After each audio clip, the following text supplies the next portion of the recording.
적어도 금리 문제가 종결되기 전까지는 박스권이 움직일 거다 이거예요. 그래서 이제 2차 전지는 포트폴리오에 한 주도 없으면 안 된다. 네.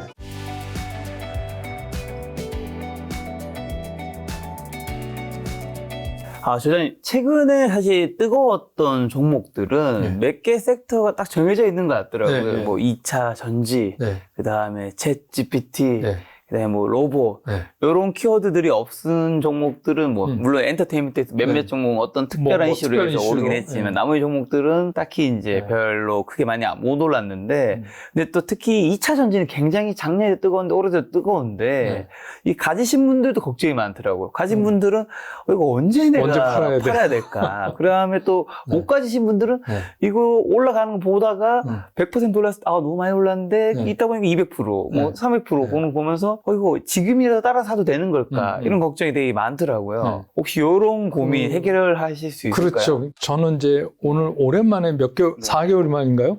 그렇죠. 이제 김 작가 TV에 출연하면서 오늘은 이거는 꼭 말씀을 드려야지 되겠다. 이 보시는 분들한테 왜 그러냐면 지금 우리가 제일 먼저 시장에서 주식 투자를 한다는 거는 돈을 벌려고 하는 건데 돈을 번다는 건 주식 투자를 잘 해야 되잖아요. 그렇죠. 그러니까 주식 투자를 잘 한다는 건 뭐냐면 지금의 시장의 상황이 어떤 건가를 먼저 정확히 파악을 해야 돼요. 그러니까 지금은 2020년의 장하고도 다르고 또 작년 22년 장하고도 달라요. 그 다른 거가 어떻게 다르다는 거를 구체적으로 여러분들이 파악을 하셔야 돼요. 그러니까 2020년은 엄청난 유동성으로 진짜 그냥 막 오르는 때 아니에요. 그렇죠. BBIG 그래서 뭐 진짜 우스갯소리로 사과나무로 만든 지팽이를 꽂아도 사과가 열린다 뭐. 그러니까 누가 더 보냐 덜 보냐의 차이지 맞습니다. 방향성에 대한 의심을 안 했어요. 그러다가 이제 작년에 우리가 굉장히 힘들었잖아요.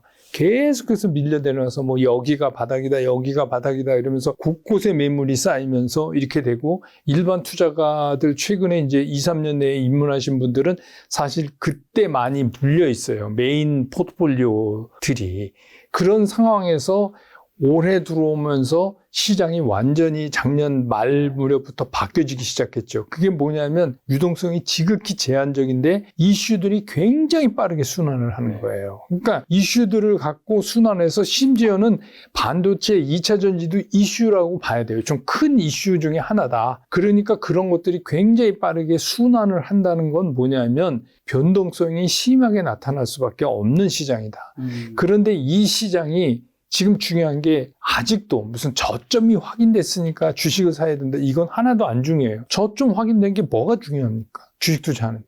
예를 들어서 2100이 적점이었는데 이거 확인됐어요. 그 다음에 다시 빠져서 2200에서 끝났으면 그거 저점 확인된 거 맞힌 거예요. 그거 맞히는 게 무슨 의미가 있냐는 거예요. 그게 아니라 시장의 상황을 정확히 파악해야 되는데 그 얘기는 무슨 얘기냐. 올해의 시장은 적어도 금리 문제가 종결되기 전까지는 박스권이 움직일 거다 이거예요. 그러니까 위로 부딪히고 또 떨어졌다 밑에서 튀어오르고 이게 그래서 그 박스권이 위든 아래든 이렇게 움직이는 거지. 그 2020년처럼 어떤 라인이 쭉 올라갔다가 떨어졌다 이런 시장이 아니라는 거예요. 그러면 우리가 어떤 생각을 하고 있어야 되냐면 그런 위에 부딪히고 밑에 부딪히고 할 때를 우리가 어떻게 인지하느냐 그런 거 아닙니까? 그러면 이제 요새도 조금 전에도 이제 말씀하셨지만 2차 전지 무서워서 못 가겠다 옆에 좋은 건 알겠는데 무서워서 못 가겠다. 그리고 또 뭐 이제 뭐 2차 전지 20배 간다, 100배 간다, 막 이런 얘기도 나오고 그러니까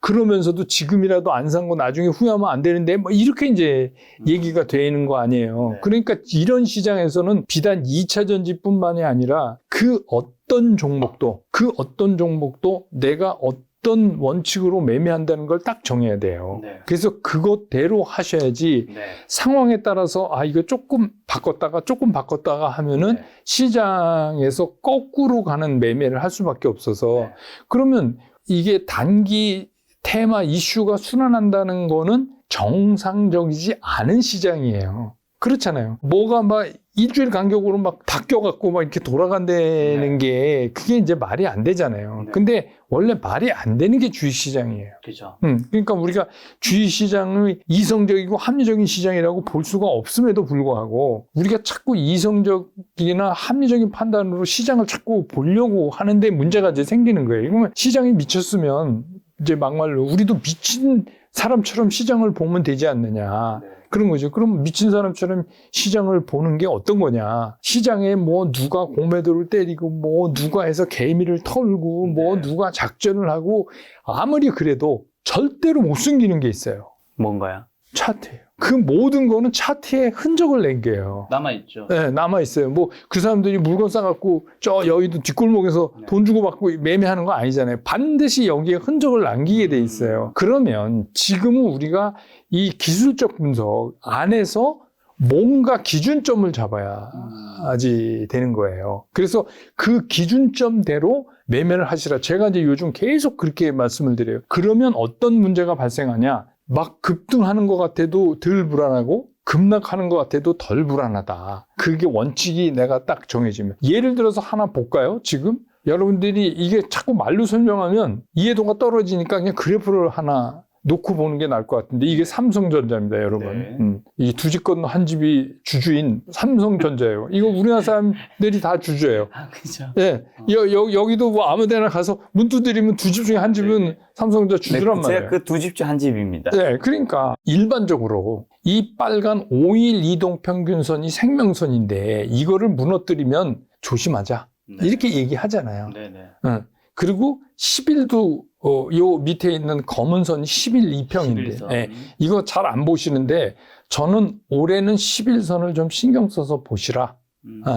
이게 조금 전에 제가 10일 입력한 거예요. 11선을 잘 보이게 하려고 검은색으로. 근데 이거 왜 이러냐. 시장이 빠른 이주 순환을 하는데 10일이 뭡니까? 2주에 2주. 2주의 주가의 평균의 기울기. 상승 쪽이냐 하락 쪽이냐는 굉장히 중요해요. 그러면 여기서 예를 들어서 5일 2평을 깼어요. 이렇게 깼어. 그럼 이거 팔아야 돼요? 아니잖아요. 근데 왜 안 팔아야 될까? 여기서는 5일을 깼는데 팔아야 되는데 팔아야 이렇게 떨어지는데 근데 여기서는 5일 깼는데 왜 안 팔아야 될까? 차이점이 뭘까?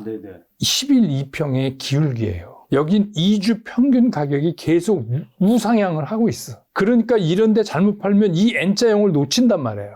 그러니까 이런 때는 이 5일 2평을 깨면 밑으로 깨면 조심은 해야 되지만 10일 2평이 살아서 올라가는 상황이면 기다려야 된다. 왜냐하면 2주 평균이 올라오고 있는데 네. 그런데 여기서 딱 보세요. 여기서 2주 평균이 꺾이는데 여기서 5일 밑으로 떨어지죠. 자, 그러면 여기서 10일이 꺾이잖아요. 그럼 그 얘기는 무슨 얘기냐면 2주 평균이 죽고 있다는 얘기예요. 그렇죠. 그런데 5일을 깨. 그러면 팔아야 된다. 그러니까 여기서 똑같이 5일 이동평균 밑으로 내려와도 차이점이 뭐냐.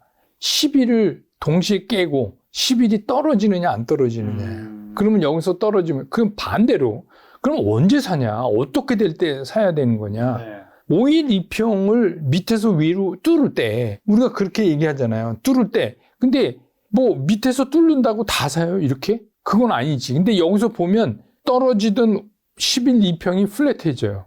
그럼 여기서부터 상승을 해. 그러니까 적어도 여기에 못 사도 여기서는 살 수 있어. 편안하게. 그렇잖아요. 그래서 이게 여기까지 끌고 올라갔어요. 근데 여기서는 이제 막 횡보를 하다가 여기서 10일이 꺾이면서 다시 5일 밑으로 떨어져요. 그러면 어떻게 해요?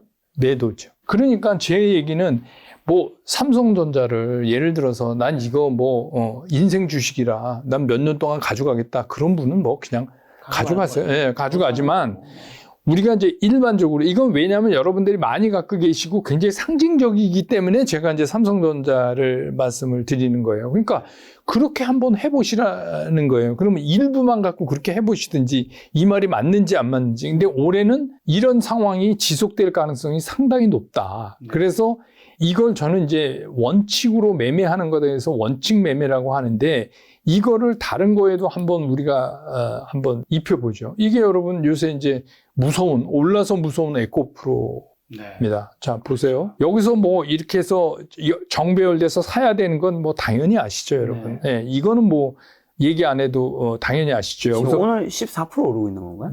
네, 그렇습니다. 오늘도요? 네. 그러니까 자, 이게 녹화날로 이게 파월 의장이 어젯밤에 기축 얘기해갖고 오늘 떨어진 날인데도 얘는 오르잖아요. 그러니까 왜 그러면 자 보세요. 여기서 간간히 5일 밑으로 내려와요. 그리고 이렇게 점프를 해요. 네. 5일하고 그러면 이제 뭐 통상적으로 5일 이동 평균을 뭐 10% 넘으면 15% 넘으면 이격이 벌어지면 파십시오 막 이런다고요. 네네. 근데 사실 그거는 너무 정확치가 않고 그냥 너무 좀 이렇게 느낌으로 얘기를 하고 있는 거잖아요. 네네.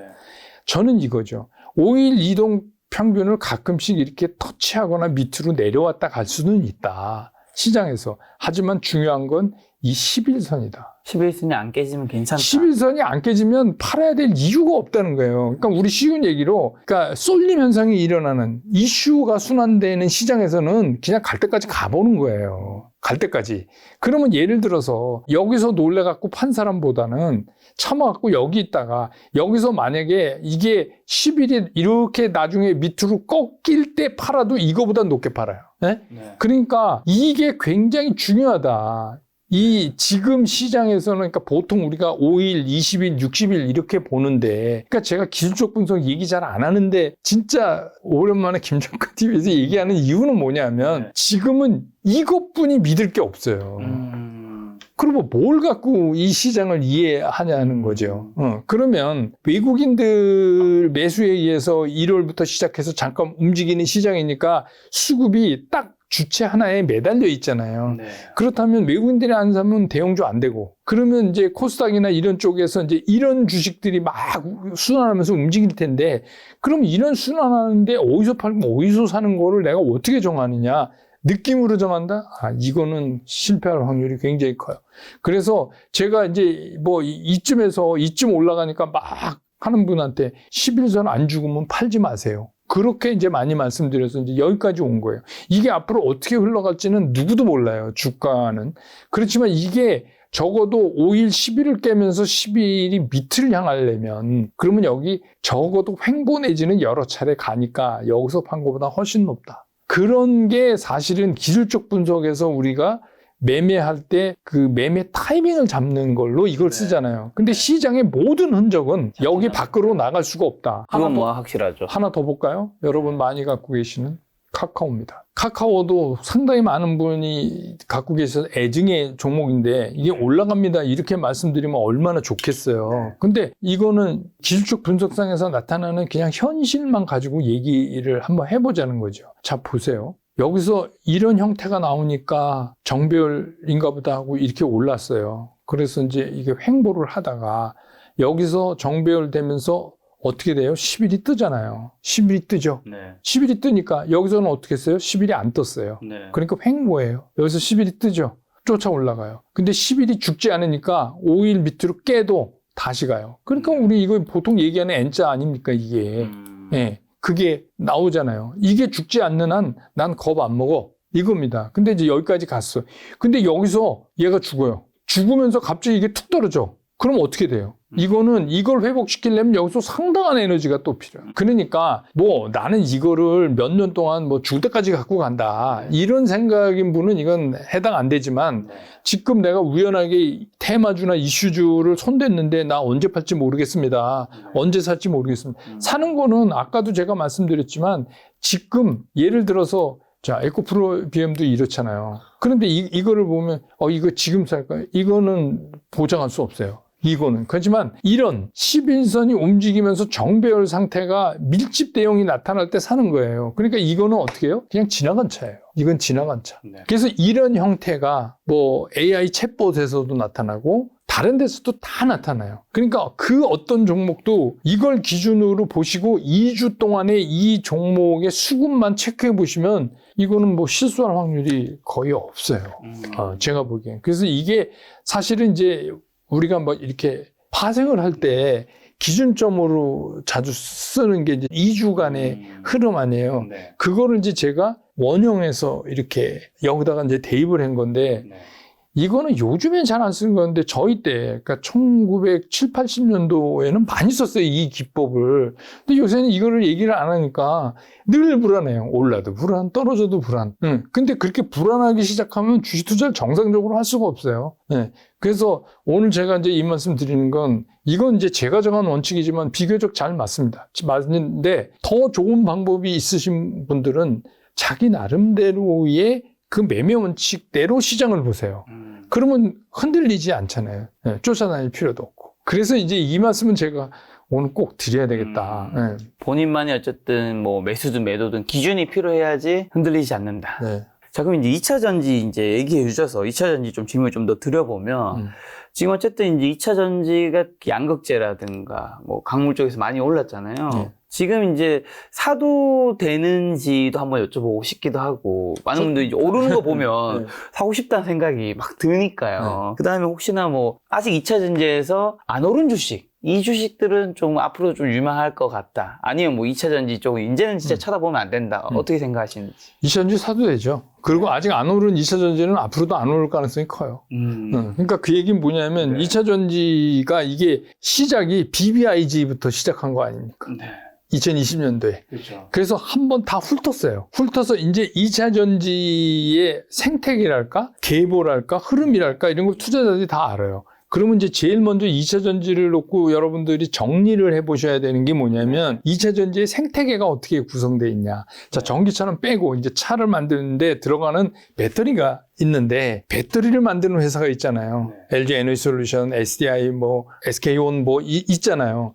그거 다음에 그 밑에 생태계로 뭐가 있냐면은 소재인데 소재 중에서 양극재는 굉장히 딴 거보다 중요한 게 뭐냐면 양극재가 뭐냐에 따라서 배터리의 성격이 결정되잖아요. 네. 그러니까 이제 그 밑에 양극재가 있는데 밑에 있지만 사실 얘가 위에 있는 거예요. 양극재. 그 다음에 뭐예요? 양극재에 들어가는 공급해야 되는 요새 이제 리튬 난리 나듯이 그런 이제 희귀광물이 들어가잖아요. 그러니까 이렇게 돼 있어요. 생태계는 배터리, 양극재, 희귀광물. 이렇지만 파워는 거꾸로 돼 있어요. 희귀광물, 양극재, 배터리. 네네. 그래서 배터리 이렇게 조립해서 만드는 대형 3사는 외국인이 안 사주면 안 움직여. 네. 근데 이 뒤쪽이 막 움직여요. 네네. 그 얘기는 뭐냐면 얘네가 가만 보니까 얘네가 갑이거든. 네. 그러면 이제 우리가 한번 생각해봐요. 배터리도 뭐 미국에서 뭐 인플레이션 감축법안 때문에 우리 들어와서 여기 짓고 뭐 소재 뭐 광물 이런 거 다 중국에서 못 가져오고 뭐 지금 계속 그러는 거 아니에요. 네. 그렇게 되면 그런 걸 짓고 제일 먼저 누가 나가? 그게 나가지. 순서도 그렇게 되잖아요. 그렇죠. 네. 그래서 시장에서 그거를 알고 있기 때문에 이미 시장이 그런 식으로 움직이는 거죠. 그래서 이런 겁니다. 배터리 시장이 앞으로 뭐 100배가 커질지 10배가 커질지 뭐 이런 거를 우리가 지금 여기서 그거를 논하면 안 되고 시장에서 2차 전지에 관련된 생태계의 종목들을 어떻게 평가하느냐를 더 신경 써야 돼요. 시장에서 모두 그게 간다 그러면 그냥 가는 거예요. 시장에는 언젠가 제가 말씀드렸지만 내 돈 내고 남들이 좋아하는 걸 사는 거예요. 주식시장은. 내 돈 내고 내가 좋아하는 거 사면 돈 못 벌어요. 그러니까 그렇다는 얘기는 뭐냐면 남들의 이슈가 지금 어디에 돼 있냐. 근데 아무리 눈 씻고 봐도 2차 전지는 AI 챗봇하고도 달라요. 얘네는 어느 정도 실적이 뒷받침되고 뭐가 그려져. 앞으로 어떻게 가겠다는 게 그려지는 섹터잖아요. 그게 지금 눈 씻고 봐도 2차 전지밖에 없는 거예요. 그리고 실제로 뭐 수출도 많이 되고 하니까 네. 2차 전지. 그래서 이제 2차 전지는 포트폴리오에 한 주도 없으면 안 된다. 네. 이거는 사도 된다. 다만 이제 그 아까 말씀드렸던 매매 원칙에 따라서 네. 여러분들이 그걸 사면 되는 거 아니냐. 뭐 그런 생각이에요. 만약에 여전히 사도 된다면 지금 말씀하신 배터리 양극재 가물에서 어디를 그래도 사는 게 지금 에코프로비엠을 손이 안 나가잖아요. 그래서 포트폴리오가 필요한 네. 세트 메이커에서 삼성 SDI 샀다. 네. 그러면 이쪽에서는 뭐 양극재 중에서는 뭐 에코프로나 뭐 에코프로나 뭐 LNF 뭐 사고 그다음에 희귀광물 쪽에서 뭐 하나 사 이렇게 포트폴리오에서 이거 전체를 배터리 이렇게 보시는 게 좋다는 거예요. 왜냐하면 지금도 이렇게 스태퍼 하듯이 하나 올리고 그 다음날 얘 올리고 막 이러잖아요. 그러니까 그렇게 하는 게 더 낫다는 생각이에요. 제 생각. 이게 왜 그러냐면 쉽게 얘기하면 배터리 소부장 아니에요. 네. 소부장을 무시할 수가 없어요. 그리고 빠르긴 이제 소부장이 빠를 거예요. 네, 그런 생각이 들어요. 그렇다고 그래서 세트 메이커 3사 중에 하나도 없다. 이건 또 안 될 것 같고. 혹시나 뭐 그러면 지금 저자님이 조금 주목하고 있는 2차 전지 관련 종목은 뭐 어딘가 어떤 종목은 있을까요? 이미 다 말씀드린 이제 그런 종목들이에요. 네. 네. 왜냐하면 이거는 가는 게 가요. 아닌 거가 못 가요. 그래서 뭐 에코프로비엠 뭐 이렇게 해서 뭐 여의도에서 기관이 뭐 공매도 친다고 뭐 얘기도 나오고 막 그랬지만 뭐가 어떻게 됐건 가장 많이 벌고 가장 많이 확장성 있는 애를 택해야지. 결국 개 죽으면 다 죽어요. 이 시장은 그렇게 구성이 돼 있어요. 그러니까 뭐 우리 생각에 대장주 말고 딴 거를 사는 거 이게 좋은 선택인 것 같지만 차선의 선택은 결코 좋은 건 아니에요. 시장에서.